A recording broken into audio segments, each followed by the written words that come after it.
Bismillahirrahmanirrahim. Assalamualaikum warahmatullahi wabarakatuh. Syukur Alhamdulillah kita bisa berjumpa kembali.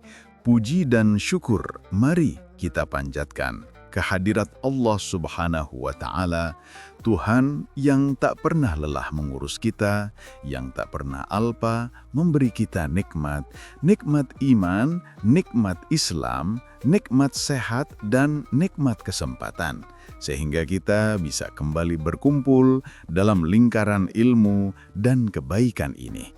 Salawat dan salam selalu dan tetap tercurahkan kepada junjungan alam, manusia terbaik sepanjang zaman. Nabi kita, Nabi mulia, Nabi besar, Muhammad sallallahu alaihi wasallam. Allahumma sholli ala Sayyidina Muhammad wa ala ali Sayyidina Muhammad. Harapan dan doa saya kepada sahabat semua, saudara semua, dimanapun Anda berada, yang sedang meluangkan waktunya menonton video ini, semoga Allah Subhanahu wa Ta'ala senantiasa menganugerahkan Anda kesehatan yang sempurna, keafihatan yang paripurna. Semoga Allah panjangkan umur Anda dalam ketaatan. Allah murahkan rizki Anda. Allah mudahkan segala urusan Anda. Dan semoga kita semua tetap dalam lindungan Allah Subhanahu wa Ta'ala. Amin, Allahumma amin. Sahabat beriman yang dirahmati Allah. Setiap kita umat muslim dalam kehidupan sehari-hari tentu tidak akan pernah lepas dari yang namanya berdoa. Doa adalah senjata orang beriman. Doa adalah inti dari ibadah. Doa adalah momen intim saat seorang hamba berbisik ke bumi namun didengar oleh penduduk langit. Saat kita mendapatkan kesulitan, kita berdoa. Saat kita mempunyai hajat yang belum terpenuhi, kita berdoa. Saat kita sakit, kita berdoa. Saat kita bahagia, kita bersyukur dan berdoa. Dengan berdoa, Allah Subhanahu wa Ta'ala akan menilai seberapa besar kepasrahan kita kepadanya dan seberapa yakin kita akan kebesaran dan kekuasaannya. Namun, sahabat beriman, ada satu hal yang krusial yang wajib kita ketahui, penting untuk kita pahami bersama, bahwa tidak semua doa disukai oleh Allah Subhanahu wa Ta'ala. Ada doa yang diizinkan dan dicintainya. Tapi ada pula doa yang dilarang, yang dibenci oleh Allah. Sebuah doa akan dilarang oleh Allah karena isi dari doa itu mencerminkan keburukan, mencerminkan keputusasaan, atau mencerminkan su'ul adab, tata krama yang buruk kepada Sang Pencipta. Sehingga Allah Subhanahu wa Ta'ala benci ketika seorang hamba berdoa dengan kalimat-kalimat tersebut. Di dalam ayat suci Al-Quran, Allah telah memberikan kita sebuah pandulan, sebuah garis batas. Allah Subhanahu wa Ta'ala berfirman, "Udu'u rabbakum tadarru'an wa khufyatan, innahu la yuhibbul mu'tadin." Yang artinya, berdoalah kepada Tuhanmu dengan rendah hati dan suara yang lembut. Sungguh, Dia, Allah, tidak menyukai orang-orang yang melampaui batas. Melampaui batas. Kata inilah kuncinya. Imam As-Sa'di menjelaskan bahwa maksud dari melampaui batas di sini adalah melampaui batas di segala hal, termasuk di dalam doa. Contohnya, meminta sesuatu yang tidak pantas, meminta sesuatu yang mustahil secara syariah, atau berlebihan dalam doa, mengeraskan suara hingga berteriak-teriak. Semua ini termasuk bentuk melampaui batas yang dilarang.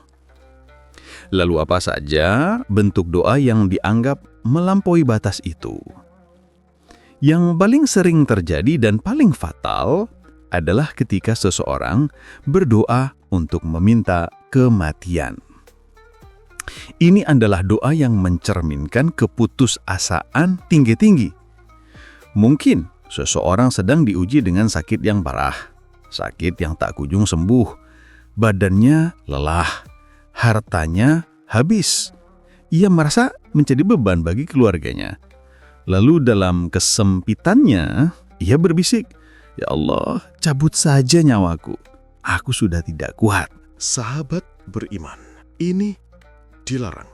Suatu ketika, baginda Rasulullah SAW datang ke rumah pamannya, Abbas. Saat itu, Abbas sedang sakit parah dan mengeluh. Dia pun berharap agar segera mati. Apa kata Rasulullah? Beliau berkata, "Wahai pamanku, janganlah engkau mengharapkan kematian, karena sesungguhnya jika engkau adalah orang yang memiliki banyak kebaikan, dan waktu kematianmu diakhirkan, maka kebaikanmu akan bertambah, dan itu lebih baik bagimu. Begitu juga sebaliknya, jika engkau orang yang banyak keburukannya, dan waktu kematianmu diakhirkan, maka engkau bisa bertaubat darinya, maka itu juga baik bagimu. Maka, janganlah sekali-kali engkau mengharapkan kematian." Dalam hadis lain, diterangkan, jika seseorang terpaksa sudah sangat tidak tahan, maka jangan meminta mati, tapi ganti doanya. Katakanlah, "Ya Allah, hidupkanlah aku, panjangkanlah usiaku jika hidup itu lebih baik bagiku, dan matikanlah aku jika kematian itu lebih baik bagiku." Ini adalah bentuk kepasrahan, bukan keputusasaan. Kemudian, bentuk doa terlarang selanjutnya adalah berdoa memohon ampunan untuk orang kafir atau orang yang jelas-jelas mati dalam keadaan tidak beriman kepada Allah. Ini adalah masalah akidah. Mungkin kita punya keluarga, punya teman baik yang berbeda keyakinan. Kita menyayangi mereka, tapi ketika mereka telah meninggal dunia dalam keadaan kufur, maka pintu doa ampunan tertutup untuk mereka. Allah berfirman dengan sangat tegas menegur nabinya, "Wala tusalli ala ahadin minhum mata abada, wala taqum ala qabrih, innahum kafaru billahi wa rasulih, wa matu wa hum fasiqun." Yang artinya, dan janganlah engkau, Muhammad, melaksanakan sholat jenazah untuk seseorang yang mati di antara mereka, orang-orang munafik, selama-lamanya. Dan janganlah engkau berdiri atau mendoakan di atas kuburnya. Sesungguhnya, mereka ingkar kepada Allah dan Rasul-Nya, dan mereka mati dalam keadaan fasik. Quran Surat At-Taubah ayat 84. Ayat ini sudah sangat jelas bahwa mendoakan ampunan bagi mereka yang menolak Allah dan Rasul-Nya adalah sebuah kesia-siaan dan sebuah pelanggaran. Selanjutnya, doa yang dilarang adalah berdoa dengan cara memaksa atau mendikte Allah. Kita manusia punya banyak sekali keinginan. Ya Allah, aku harus dapat pekerjaan itu. Ya Allah, aku harus menikah dengan dia. Kita memaksa seakan-akan kita tahu apa yang terbaik untuk kita. Padahal Allah sudah mengingatkan kita. وَعَسَىٰ أَن تَكْرَهُوا شَيْئًا وَهُوَ خَيْرٌ لَكُمْ وَعَسَىٰ أَن تُحِبُّوا شَيْئًا وَهُوَ شَرٌّ لَكُمْ وَاللَّهُ يَعْلَمُ وَأَنْتُمْ لَا تَعْلَمُونَ. Yang artinya, tetapi boleh jadi kamu tidak menyenangi sesuatu, padahal itu baik bagimu. Dan boleh jadi kamu menyukai sesuatu, padahal itu tidak baik bagimu. Allah mengetahui, sedangkan kamu tidak mengetahui. Maka berdoalah dengan bijaksana, minta, pasrahkan, dan biarkan Allah yang memilihkan yang terbaik sesuai waktunya dan caranya, bukan dengan memaksa kehendak kita. Lalu, bagaimana jika kita dizolimi? Bagaimana jika kita disakiti, dikhianati, difitnah? Hati kita sakit, hati kita hancur. Lalu, dalam sujud kita berdoa, "Ya Allah, hancurkanlah dia." laknatlah dia, balas dia dengan yang lebih pedih. Apakah doa ini dilarang? Sahabat beriman, Islam adalah agama rahmat, rahmatan lil alamin. Kita diajarkan untuk mendoakan yang baik, bahkan untuk orang yang menyakiti kita. Mendoakan agar dia dapat hidayah itu jauh lebih mulia dan jauh lebih tinggi derajatnya. Namun Allah Maha Adil. Allah tahu rasa sakitnya dizolimi. Maka Allah membolehkan, Allah mengizinkan orang yang teraniaya untuk mendoakan keburukan atas orang yang menzoliminya, asal tidak berlebihan. Allah berfirman dengan sangat tegas menegur nabinya, La yuhibbullahul jahra bisu'i minal qaul illa man zulim wa kanallahu sami'an alimah. Yang artinya Allah tidak menyukai ucapan yang buruk dengan terang-terangan kecuali oleh orang yang dianiaya. Allah adalah Maha mendengar lagi Maha mengetahui. Ayat ini adalah lampu hijau bahwa doa keburukan dari orang yang terzolimi itu diperbolehkan dan mustajab. Tapi ingat, Nabi mengajarkan kita pilihan yang lebih baik, yaitu memaafkan dan mendoakan kebaikan. Itu level yang lebih tinggi. Dan yang terakhir, sahabat beriman, doa yang dibenci Allah adalah doa yang picik, doa yang sempit, yaitu berdoa hanya meminta kebaikan dunia saja. Ini adalah tipe manusia yang sangat rugi. Hatinya telah dibutakan oleh gemerlap dunia. Pikirannya terhijab dari rahmat akhirat. Dia sholat, dia tahajud, dia puasa. Tapi yang diminta hanya, Ya Allah, berikan aku rumah mewah. Ya Allah, berikan aku mobil baru. Ya Allah, naikkan jabatanku. Dia lupa bahwa semua itu sementara. Dia lupa meminta keselamatan di akhirat. Dia lupa meminta surga. Dia lupa meminta perlindungan dari api neraka. Allah menyindir orang seperti ini dalam firman-Nya.